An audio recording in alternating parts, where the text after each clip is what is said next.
Hello everyone. सो आज के इस वीडियो में हम लोग डिस्कस करेंगे टेंस। मैं एक सीरीज़ स्टार्ट करने वाला हूँ, इसमें टेंसेस या फिर सारे चैप्टर्स को एकदम बेसिक से समझाऊंगा। तो जिनको भी वीडियो पसंद आएगा अपने फ्रेंड्स के साथ शेयर कर सकते हैं।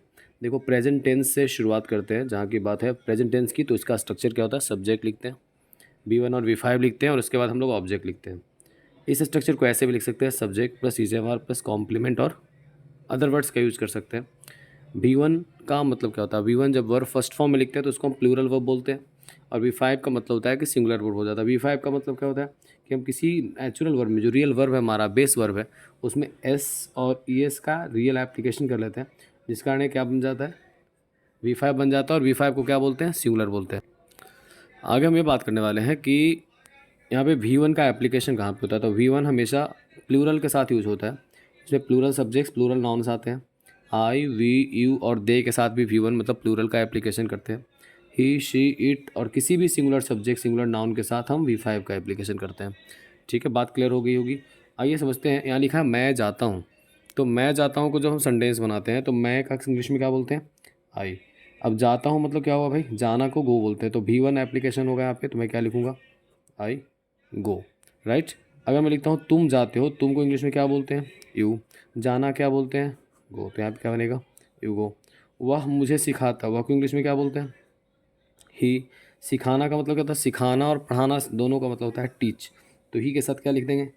टीचर्स। किसे सिखाता है? मुझे। तो मुझे को इंग्लिश में क्या बोलते हैं? मी। आई मतलब मैं, मी मतलब मुझे। ठीक है। तुम पटना से आते हो तो हम लिखेंगे यू। राइट। आते हो मतलब यू कम। ठीक है। कहाँ से आते हो? पटना से। तो स्टार्टिंग पॉइंट के लिए क्या लिखते हैं? From. You come from Patna, मतलब तुम पटना से आते हो या फिर पटना से बिलोंग करते हो। क्लियर रहेगा। उसके बाद इसमें आते हैं मैं तुम्हें पसंद करता हूँ। तो सेंटेंस बनेगा आई, मैं को क्या बोलते हैं? आई। पसंद करना को क्या बोलते हैं? लाइक। और आगे क्या लिखेंगे? यू। तो हो जाएगा आई लाइक यू। ठीक है, आई लाइक यू। ठीक है, ये बन गया आपको मैं तुम्हें पसंद करता हूँ। अगर आप नेगेटिव सेंटेंस बनाते हैं तो उसमें क्या होता है कि जो नेगेटिव स्ट्रक्चर होता है, में आपको सेंटेंस का जो सब्जेक्ट आपने लिखा था उसके साथ आप डू और डज का यूज़ कर देते हैं। यू राइट हियर डू और you write here does, and then after you write here not plus you write here V1 plus you write here object. ठीक है, आप ऐसा एप्लीकेशन। ठीक है। तो ये स्ट्रक्चर है जो आपका नेगेटिव सेंटेंस बनाता है, जिसमें लिखा है मैं नहीं पढ़ता हूँ। तो मैं को इंग्लिश में क्या बोलेंगे? आई। नहीं पढ़ते हैं तो यहाँ पे लिखेंगे आई डोंट रीड, या हम लिखेंगे आई डोंट स्टडी। वह मुझे नहीं डांटती है। तो वह को क्या बोलते हैं इंग्लिश में? तो ये हो जाएगा आपका शी। डांटने के लिए क्या लिखेंगे? तो पहले तो लिखना पड़ेगा डज। राइट। डज के बाद क्या लिखेंगे? नॉट। और डांटने को इंग्लिश में बोलते हैं स्कोल्ड। She doesn't scold. एक ऐसा सेंटेंस हम बना सकते हैं। आई जब हम इसको इंट्रोगेट करते हैं, इंट्रोगेट करने का मतलब वो हम क्वेश्चन करते हैं, तो इसी सेंटेंस में डू डज जो आपने लिखा था उसको हम शुरू में लिख देते हैं, और उसके बाद हमने लिखना होता है सब्जेक्ट, फिर लिखते हैं V1 और इसके बाद लिखते हैं ऑब्जेक्ट और साइन ऑफ इंट्रोगेशन। ठीक है, अब इस सेंटेंस को बनाते हैं। तो लिखेंगे क्या आप मुझे क्या आप उसे जानते हैं? आपको इंग्लिश में क्या बोलते हैं? आप और तुमको बोलते हैं यू। तो यहाँ हो जाएगा do you.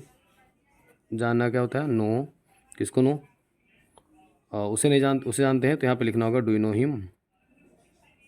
Do you know him, ऐसा लिखना पड़ेगा। क्लियर है। चलिए आगे आते हैं। इंट्रोगेटिव नेगेटिव सेंटेंस में क्या करना होगा? इंट्रोगेटिव नेगेटिव सेंटेंस में क्या होगा? तो जब से सेंटेंस आपने डू डज का बनाया था तो इसका स्ट्रक्चर क्या हो जाएगा? अब इसको ऐसे लिख सकते हैं, subject plus V1 plus object, ऐसे लिख सकते हैं। तो इस सेंटेंस को बनाने के लिए हमें बनाना पड़ेगा डोंट यू।